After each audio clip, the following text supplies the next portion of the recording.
Olá, eu sou o Felipe Siqueira. É muito comum a ideia, na verdade é uma doutrina, uma filosofia cristã, de que há um espaço santo e um espaço profano. E o cristão ele deve transitar nesse espaço santo e não transitar e não misturar no espaço profano. O espaço santo seria o lar do cristão, a igreja ou outros ambientes que é composto por cristãos. Mas essa ideia, ela é correta? O próprio Cristo teve essa ideia? Porque nós sabemos que o cristão, ele é cidadão do céu, assim, ele acredita numa vida vindoura após a morte. E o cristão também, ele é um cidadão terreno. Então nós temos aqui um paradoxo, uma aparente contradição. O que fazer se o cristão deve transitar somente no espaço santo e não no profano?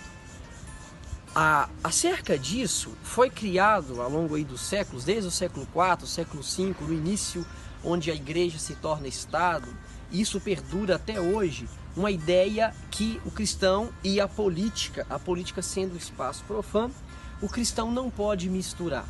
Isso traz problemas sérios, problemas pragmáticos do dia a dia e problemas epistemológicos até com o próprio texto bíblico. Jesus, a certa feita do seu ministério público, ele é indagado justamente sobre a responsabilidade do indivíduo, o professando e o Estado. E Jesus disse: dai a Deus o que lhe é devido, dai ao Estado o que lhe é devido. Nas Escrituras, nós temos dois tipos de líderes, cristão e secular. Os líderes eclesiásticos, o apóstolo Paulo aborda isso, e os líderes seculares, que o apóstolo Paulo também aborda. Romanos 13, o apóstolo Paulo fala que os magistrados seculares são ministros de Deus partindo de uma premissa que eles lutam por justiça. Então, se nós devemos dar a Deus o que é de Deus, nós temos a nossa responsabilidade religiosa. Nós temos os nossos líderes religiosos e espirituais. E isso vai desaguar na nossa cosmovisão dentro da sociedade. Mas também nós temos um recado próprio Cristo, do próprio apóstolo Paulo, que os líderes magistrados, ou seja, os políticos, também são ministros de Deus. E nós também devemos sujeitar a eles quando eles lutam por justiça. Sabemos que toda generalização tola, ela é tola, porque generalizar é fora da realidade, é distopia, é surreal. Então veja bem, se eu acho que política, por exemplo, eu como cristão, eu não vou misturar, eu vou me abster, por exemplo, de escolher um político que identifique comigo. E eu me abstenho de votar nele. Sabe qual é o problema? Se eu não fazer isso, um outro fará.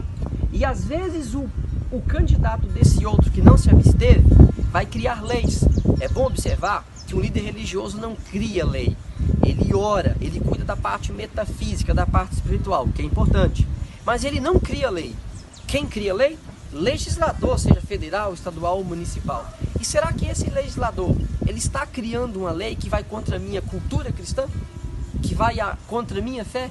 Então estamos vendo uma sociedade com hábitos tão imorais justamente porque nós cristãos, e eu digo uma cultura cristã e uma confessionalidade cristã, nós estamos nos abstendo de averiguar, estamos escolhendo da forma correta quais leis têm sido criadas. E com isso, o nosso dia a dia cada vez mais vai ficando mais difícil. E nós nos perguntamos, o que aconteceu?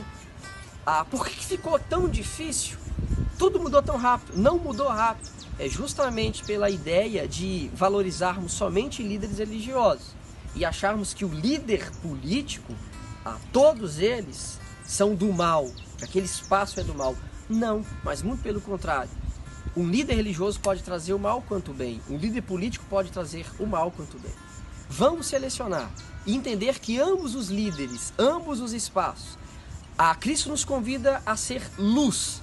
E o próprio Cristo diz, luz onde tem luz, não há serventia. A luz tem que ser luz nas trevas. Então, em ambos os espaços, vamos fazer um espaço sadio, um espaço moral. Forte abraço.